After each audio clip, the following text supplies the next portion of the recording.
सबसे पहले तो आप लोग स्क्रीनशॉट ले लीजिए इसको। आइए हम लोग क्लास 10th के मैथ पढ़ने जा रहे हैं, है ना। क्या चीज? मैथ में क्लास 10th का है ये। मैथ में हम लोग पढ़ द्विघात समीकरण।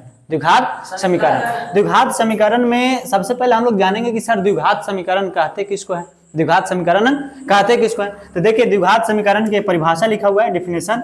वह समीकरण जिसमें चर पर का अधिकतम घात, वह समीकरण जिसमें चर पर का अधिकतम घात कितना हो? 2 हो, यानी जिसका अधिकतम घात 2 होगा वो क्या कहलाएगा? द्विघात समीकरण। क्या कहलाएंगे? द्विघात समीकरण, है ना। तो वह समीकरण जिसमें चर पर का अधिकतम घात 2 होगा उसको हम लोग कहते हैं द्विघात समीकरण। जैसे 2x² माइनस में 5x प्लस में 4 इक्वल टू 0, तो ऐसे समीकरण को हम लोग बोलते हैं द्विघात समीकरण। इसका अधिकतम घात पूछा जाएगा तो कितना है? 2 है। कितना है? 2 है, इसलिए इसका नाम है द्विघात समीकरण। बात समझे? जिसका अधिकतम घात 2 होंगे उसको द्विघात समीकरण कहते हैं। बात समझे?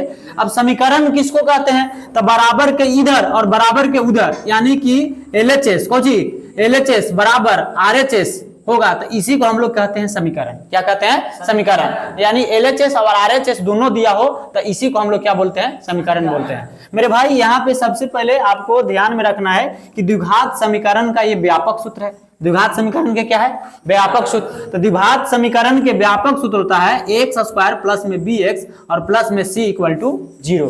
ये आप याद कर लीजिएगा, ऑब्जेक्टिव के लिए मोस्ट VBI है। यानी द्विघात समीकरण का व्यापक सूत्र x² प्लस में bx प्लस में c इक्वल टू 0, है ना। कोई दिक्कत है? नहीं। आगे बढ़िए। जहां a b c एक वास्तविक संख्या है। क्या है? वास्तविक संख्या। तो वास्तविक संख्या हम लोग पढ़ चुके हैं, यानी कि परिमेय और अपरिमेय के समुच्चय को हम लोग क्या बोलते हैं? वास्तविक संख्या बोलते हैं, ना। परिमेय और अपरिमेय के समुच्चय को क्या बोलते हैं? वास्तविक संख्या बोलते हैं। तो यानी 1 2 3 4 माइनस 1 2 3, है ना, 1/2 3/4, ये सब क्या है? तो वास्तविक संख्या है। क्या है? वास्तविक संख्या है। तो यानी कि ABC क्या है? तो एक वास्तविक संख्या है और x क्या है? चर है। x क्या है? चर है। अब यहाँ पे ध्यान दीजिए कि लिखा है कि a does not equal to 0, यानी इन तीनों 0 नहीं होना चाहिए। ये तीनों 0 नहीं होना चाहिए। अगर ये तीनों 0 हो जाएगा ABC, तो आपका द्विघात समीकरण नहीं होगा। द्विघात समीकरण नहीं होगा। अब देखिए यहाँ पे जैसे दिया है द्विघात समीकरण का, तो आपको ऑब्जेक्टिव में भी पूछता है कि निम्नलिखित में से द्विघात समीकरण कौन है। इस तरह से आप लोग को सवाल देता है ना। तो ध्यान दीजिए, जिसका अधिकतम घात कितना होगा? 2 होगा मेरे भाई। जिसका अधिकतम घात कितना होगा? 2 होगा। उसी को हम लोग क्या कहते हैं? द्विघात समीकरण कहते हैं। बात समझे? हम लोग पहले बहुपद में पढ़ चुके थे, है ना, कि किस बहुपद में बढ़िया से डिटेल से इसको बारे में पढ़े थे। ठीक है, तो आइए अब आगे देखते हैं अगला पॉइंट में क्या लिखा हुआ है। तो द्विघात समीकरण का 2 हल होता है। याद रखना है आप लोग को कि द्विघात समीकरण के कितने हल होते हैं? 2 हल होते हैं। द्विघात समीकरण के कितने हल होंगे? 2 हल होंगे। बात समझे? द्विघात समीकरण के कितने हल होते हैं? 2 हल होते हैं। एक को क्या कहते हैं? अल्फा, तथा दूसरे को क्या कहते हैं? बीटा। बात समझे? एक को अल्फा कहते हैं और दूसरे को क्या कहते हैं? बीटा कहते हैं। बात को ध्यान रखिएगा कि सर द्विघात समीकरण को कितने हल होते हैं? 2 हल होते हैं। एक को क्या कहते हैं? अल्फा और दूसरे को बीटा, है ना।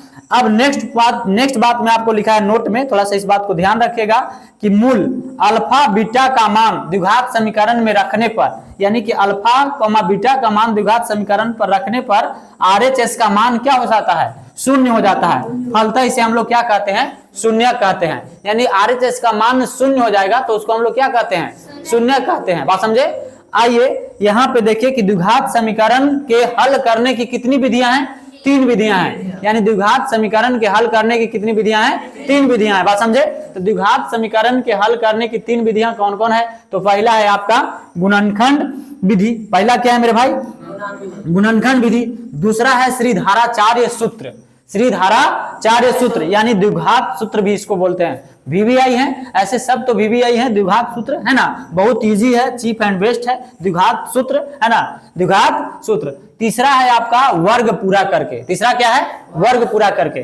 तो आइए सबसे पहले हम लोग देखते हैं गुणनखंड विधि। कौन सी विधि? गुणनखंड विधि। तो